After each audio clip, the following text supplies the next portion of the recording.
আজ পুরো 100 বছর পর এই গুহা থেকে বেরোলাম। আমার শরীরটা দুর্বল হয়ে গেছে। আমার গুরুর অভিশাপে আমি বুড়ো হয়ে গেছি।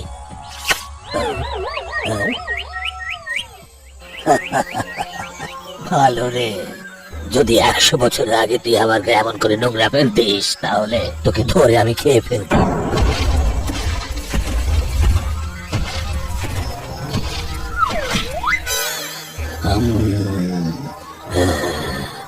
সবাই আমাকে এত দুর্বল ভেবে আমার সঙ্গে এমন ব্যবহার করছে, ছাড়বো না আমি কাউকে।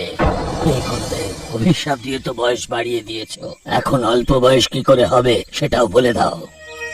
যদি বয়স কমাতে চাস তাহলে 100 জনকে অন্ধকার কুয়োয় ফেলে দে, তারপর কিছুক্ষণের মধ্যে তুই পুনরায় আগের মতো হয়ে যাবি।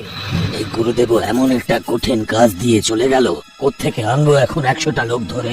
পশুরাও এখন আমায় ভয় পাচ্ছে না, আর মানুষ তো আমাকে ধরেই ফেলবে। রূপ বদলাতে হবে।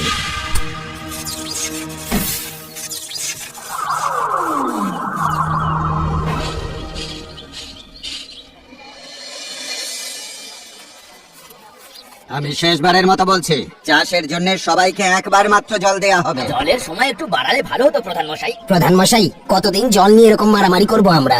আমাদের সকলকে মিলে এই সমস্যার সমাধান করতেই হবে। আরে ভাই, করবে কি করে? নদীর জলের প্রবাহ এত ধীরে।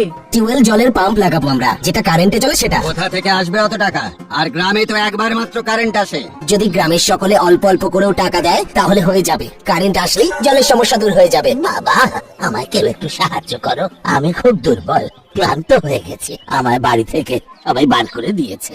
তুমি আবার কোথা থেকে চলে এলে বাবা? কে আপনি? কি সাহায্য চান আপনি? বাবা, পরিবার আমায় বাড়ি থেকে বার করে দিয়েছে। অনেক দূরের গ্রাম থেকে আসছি, 10 দিন ধরে এইভাবেই ঘুরে বেড়াচ্ছি। দেখুন, আপনার খাবার দাবারের ব্যবস্থা করতে পারি, কিন্তু একসাথে রাখার ব্যাপারে আপনি একদম চিন্তা করবেন না, আপনি অবশ্যই সাহায্য পাবেন। বড় নিম গাছের নিচে যে ফাঁকা জায়গাটা রয়েছে না, ওখানেই আপনার জন্য একটা ঘর বানিয়ে দেবো। আর খাবার দাবারের কথা সেটা আমরা সকলে মিলে দেখে নেবো। প্রধান মশাই, হ্যাঁ, সেটাই খুব ভালো হবে।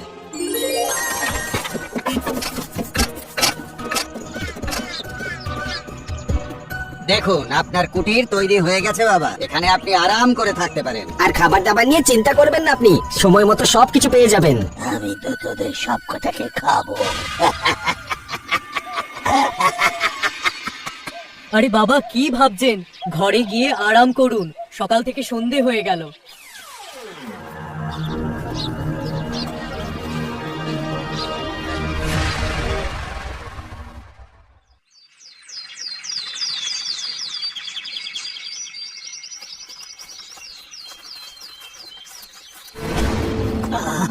আমার পেটে ব্যথা করছে, আমার পেটে ব্যথা করছে। কি হয়েছে দাদু? বাবা, আমার এই কুটিরে আমার ওষুধ রাখা আছে, একটু জল সঙ্গে নিয়ে এসো। ডাইনি বুড়ির টোলে আয় আমার কোলে, হয়ে যাবি ছাগল, পড়ে যা টোলে। পেয়ে গেছি, পেয়ে গেছি, বয়স কমানোর রাস্তা আমি পেয়ে গেছি। পুরো গ্রামবাসীদের এইভাবে ছাগল বানিয়ে অন্ধকূপে ফেলে দেব।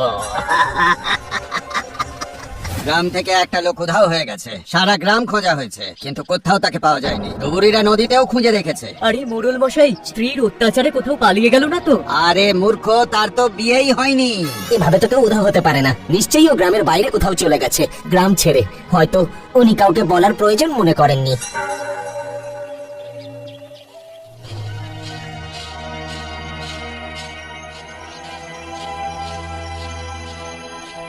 আরে কি, হ্যাঁ, এত রাতে আপনি ঘরের বাইরে কি করছেন? হ্যাঁ, কি ব্যাপার, এত কি ভাবছেন? আরে বাবা কমল, তুমি এখানে? বাবা, আমি কুটিরে ফিরছিলাম। আপনি এত রাতে কোথায় ঘুরে বেড়াচ্ছেন বাবা? ওই খাবার খেয়ে একটু কুটির থেকে বেরিয়েছিলাম। এত রাতে আপনার একা ঘোরা ভালো নয়, জঙ্গল থেকে বাঘ আসতে পারে। চলুন, আপনি আপনাকে এগিয়ে দিয়ে আসি। না না, আমি চলে যাব, তোমরা সাবধানে যাও। আপনি গ্রামের একজন বয়স্ক মানুষ, চলুন আপনাকে আমরা ছেড়ে আসছি। আরে তোকে আমি ওই অসহায় বুড়ো বানিয়ে দিতাম যদি তোকে একলা পেতাম।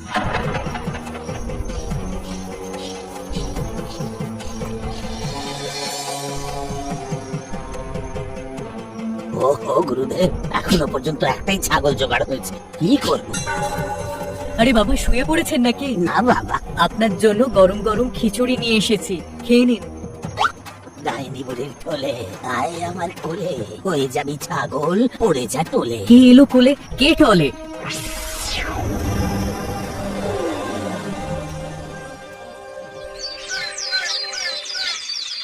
চক্রবর্তীকে তো কাল রাত থেকে কোথাও পাওয়া যাচ্ছে না। কাল রাতে বাবার বাড়িতে খিচুড়ি দিতে গেছিল, কে জানে তারপর থেকে কোথায় হারিয়ে গেল। আপনার কাছে কি চক্রবর্তী এসেছিল বাবা? হ্যাঁ বাবা এসেছিল, কিন্তু খিচুড়ি দিয়েই জলদি চলে গেল। কিন্তু ও গেলটা কোথায়? বলছি বৌমা, চক্রবর্তী আবার অন্য কোনো ব্যাপারে জড়িয়ে পড়েনি তো? কেন না বৌমা, আমরা চেষ্টা করছি ওকে খুঁজে বার করতে।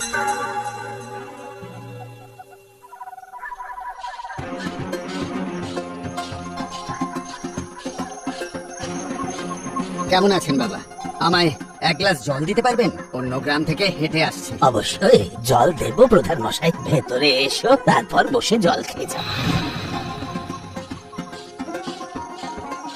তাই নিবুড়ির ঠোলে আয় আমার কোলে, হয়ে যাবি ছাগল পড়ে যা টোলে।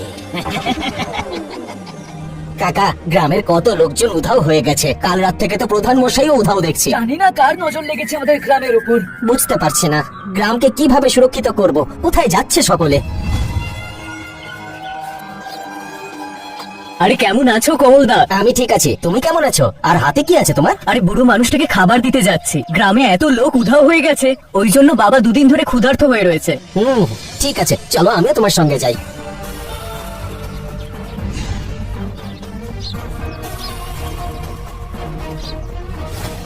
বাবা, বাবা, কোথায় আপনি?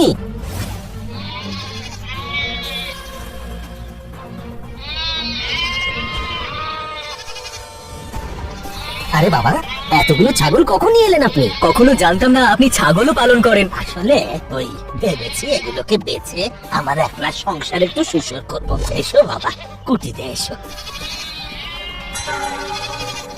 খাবার এনেছিলাম আপনার জন্য। ঠিক আছে বাবা। আপনি খাবার খেয়ে নিন, আমি বাসন পরে নিয়ে যাব। যাই আমি। আমিও পরে আসবো বাবা।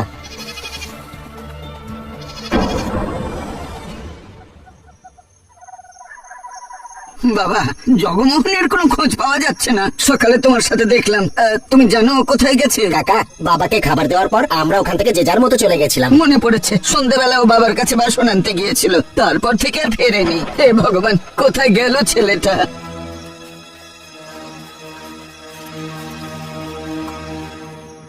এই বাবা এই গ্রামে আসার পর থেকে কোনো কিছুই ঠিকঠাক হচ্ছে না, খোঁজ করতে হবে।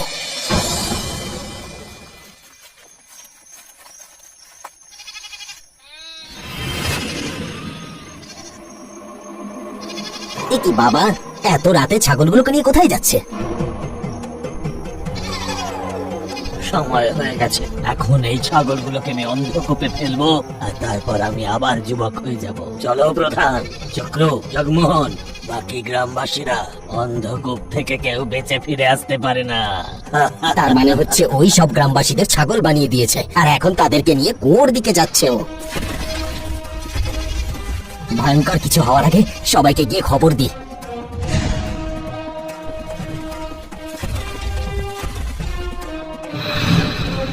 বাচ্চা, এবারে কি করব? এ তো সবাইকে কুয়োর মধ্যে ফেলে দেবে। আমাদের সবাইকে একসাথে আক্রমণ করতে হবে এই রাক্ষসের উপর। কিভাবে? ও সবাইকে কুয়োতে ফেলে দেওয়ার আগে আমাদেরকে ওকে ফেলতে হবে। যেই আমি ইশারা করব, সবাইকে একসঙ্গে দৌড়তে হবে, আর একসঙ্গে রাক্ষসকে এই কুয়োতে ধাক্কা দেবো। ঠিক আছে। ইয়া! ইয়া!